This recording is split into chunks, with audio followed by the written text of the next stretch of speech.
दोस्तों नमस्कार, से कसाना आपके अपने ही चैनल पर स्वागत करता हूं। आज की वीडियो में दोस्तों मैंने 10 क्वेश्चन लिए हैं और 10 में से आप कितना स्कोर कर पाते हैं वो कमेंट में बताना।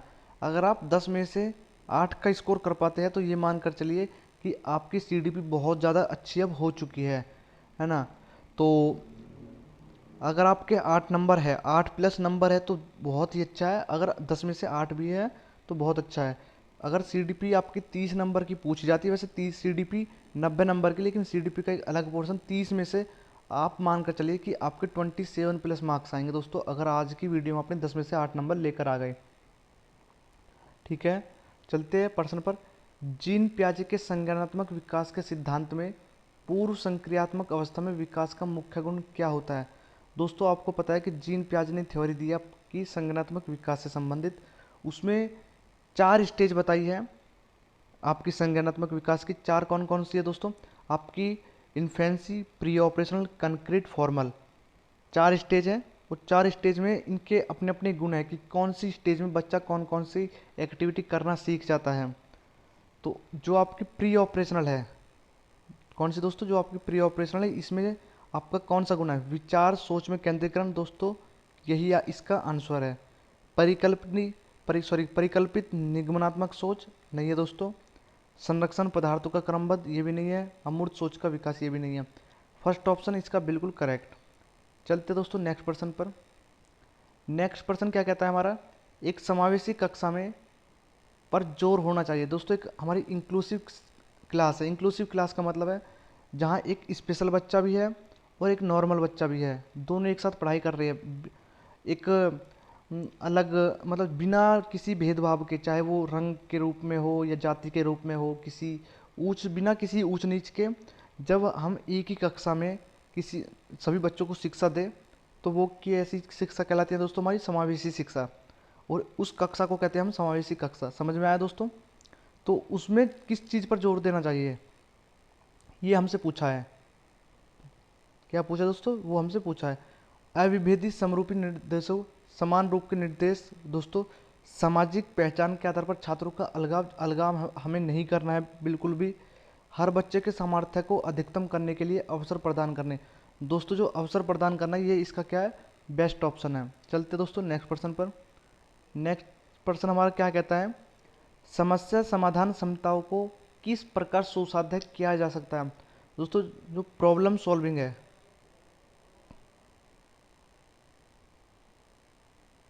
जो प्रॉब्लम सॉल्विंग है कैपेसिटी है, उनको किस प्रकार सुसाध्य किया जा सकता है।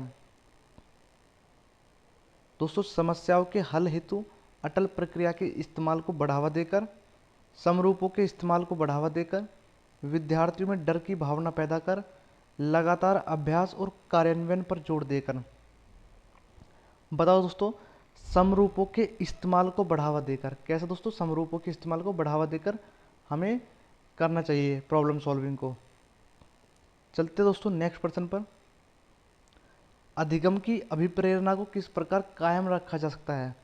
दोस्तों जो लर्निंग की एक मोटिवेशन है, लर्निंग के मोटिवेशन को हम किस प्रकार लंबे टाइम तक कायम रख सकते हैं। कायम का मतलब दोस्तों याद रख सकते हैं। प्रवीणता अभिमुखी लक्ष्यों पर जोर देकर, बच्चों को बहुत आसान क्रियाकलाप देकर, यंत्रवत याद करने पर जोर देकर, बच्चे को दंड देकर। ये भी नहीं है दोस्तों, ये भी नहीं है। बच्चों को बहुत आसान क्रियाकलाप देकर, ये भी कुछ हद तक दोस्तों क्या है? सही है। वो भी किस लिए? क्योंकि इसमें क्रियाकलाप करा रहा है बच्चों को। प्रवीणता अभिमुखी लक्ष्यों पर जोर देकर, इसका दोस्तों जो ऑप्शन है वो है आपका सेकंड। कौन सा दोस्तों? सेकंड। चलते दोस्तों नेक्स्ट पर्सन पर। नेक्स्ट पर्सन क्या कहता है हमारा? पांचवा क्वेश्चन है दोस्तों हमारा। पांचवा क्वेश्चन कौन सा है? बच्चों को सीखने में कठिनाई होती है जब वो आंतरिक रूप से अभिप्रेरित होते हैं। दोस्तों जब बच्चा आंतरिक रूप से अभिप्रेरित होगा, यानी सीखने के लिए एक जिज्ञासु होगा, तो दोस्तों उसको कठिनाई नहीं होगी। फिर वो तो फिर बहुत आसानी से चीज़ों को सीख लेगा, क्योंकि अब वो अंदर से प्रेरित हो रहा है। अधिगम सामाजिक संदर्भ में हो, दोस्तों समाज में रहकर वो सीख सकता है अधिगम।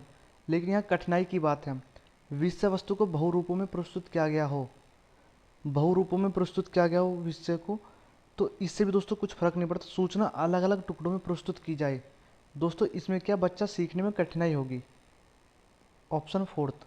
ठीक है दोस्तों, चलते नेक्स्ट पर्सन पर। नेक्स्ट पर्सन क्या कहता है हमारा, एक गतिविधि के दौरान छात्रों को संघर्ष करते देख एक अध्यापिका बच्चों को संकेत और इशारे जैसे क्या, क्यों, कैसे प्रदान करने का फैसला लेती है। लेव वैगोस्की के सिद्धांत के अनुसार अध्यापिका की यह योजना क्या कहलाती है दोस्तों। चार ऑप्शन दिए हुए हैं हमारे सामने। अधिगम के लिए पाठ आधारित संरचना का काम करेगी, छात्रों में प्रत्याहार निकास प्रवृत्ति पैदा करेगी, अधिगम की प्रक्रिया में अर्थहीन होगी, अधिगम बच्चों को अधिगम के लिए अनुप्रेरित या निष्प्रेरित करेगी। तो जो हमारी एक्टिविटी है दोस्तों वो निष्प्रेरित तो नहीं करेगी, वो हमारी अर्थहीन भी नहीं है, और प्रत्याहार निकास प्रवृत्ति पैदा करेगी दोस्तों वो भी नहीं हो सकता। इसका फर्स्ट ऑप्शन क्या दोस्तों बिल्कुल करेक्ट है। वो अधिगम के लिए पाठ यानी कि स्कैफोल्डिंग क्या होता है दोस्तों, एक थोड़ी सी हेल्प कर दे हम किसी के काम में। जैसे कि उसने कोई सवाल हल कर रखा है लेकिन 2-3 लाइन अब उससे सॉल्व नहीं हो रही है, अगर हम इसको इस लाइन को बता देते तो वो अगली लाइन को अपने आप कर लेगा। हमने सेकंड लाइन को उसको जब बताया तो वो हमारी थोड़ी सी हेल्प, उसको हम बोलते दोस्तों पार्ड हिंदी में, और इंग्लिश में बोलते हैं स्कैफोल्डिंग। इंग्लिश में क्या बोलते हैं दोस्तों, हम बोलते हैं उसको स्कैफोल्डिंग, SCAFFOLDING,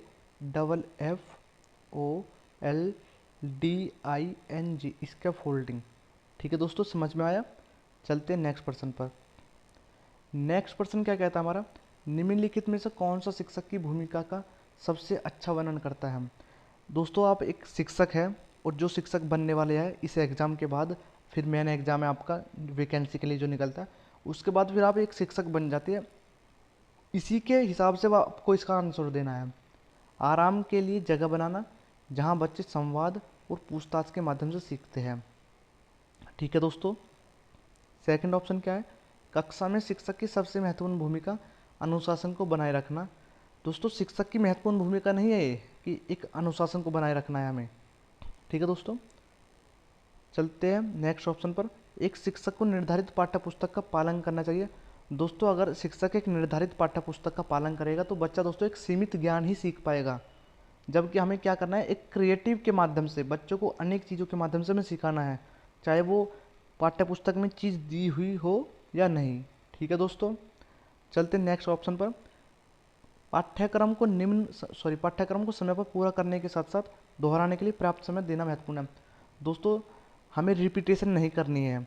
आपको पता दोस्तों पॉजिटिव नेगेटिव वर्ड के बारे में वीडियो मैंने कराई हुई है, हमें रिपीटेशन नहीं करनी है। तो 3 ऑप्शन दोस्तों मैंने गलत काट दिया आपके।